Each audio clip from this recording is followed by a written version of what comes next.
அமெரிக்காவைச் சேர்ந்த நிதி ஆலோசகர் ஜெஃப்ரி எப்ஸ்டீன் தொடர்பான வழக்கு மற்றும் சமீபத்தில் வெளியான ஆவணங்கள் எப்ஸ்டீன் ஃபைல்ஸ் உலகெங்கிலும் பெரும் அதிர்வலைகளை ஏற்படுத்தியுள்ளன.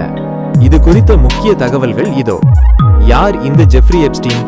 ஜெஃப்ரி எப்ஸ்டீன் ஒரு கோடீஸ்வரர் மற்றும் பல செல்வாக்குமிக்க நபர்களுடன் நெருங்கிய தொடர்பில் இருந்தவர்.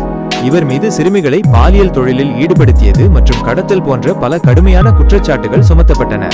2019ஆம் ஆண்டு சிறையில் இருந்தபோது அவர் மர்மமான முறையில் உயிரிழந்தார்.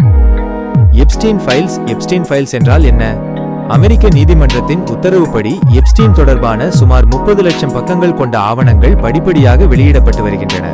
இந்த ஆவணங்களில் அவருடன் தொடர்பில் இருந்த உலகத் தலைவர்கள், சினிமா நட்சத்திரங்கள் மற்றும் தொழிலதிபர்களின் பெயர்கள் இடம்பெற்றுள்ளன. அவரது தனித்தீவான லிட்டில் செயின்ட் ஜேம்ஸ் தீவுக்கு சென்றவர்களின் விவரங்கள் உள்ளன. பாதிக்கப்பட்ட பெண்களின் வாக்குமூலங்கள் மற்றும் எப்ஸ்டீனின் மின்னஞ்சல்கள், இமெயில்ஸ் பகிரங்கப்படுத்தப்பட்டுள்ளன. முக்கிய பெயர்கள் மற்றும் இந்திய தொடர்பு. வெளியான ஆவணங்களில் பல உலக புகழ்பெற்ற நபர்களின் பெயர்கள் குறிப்பிடப்பட்டுள்ளன.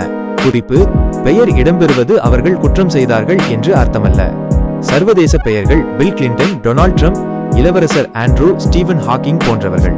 இந்திய தொடர்பு. சமீபத்திய செய்திகளின்படி இந்திய தொழிலதிபர் அனில் அம்பானி மற்றும் மத்திய அமைச்சர் ஹர்தீப் சிங் பூரி ஆகியோரின் பெயர்களும் இந்த ஆவணங்களில் விவாதிக்கப்படுகின்றன.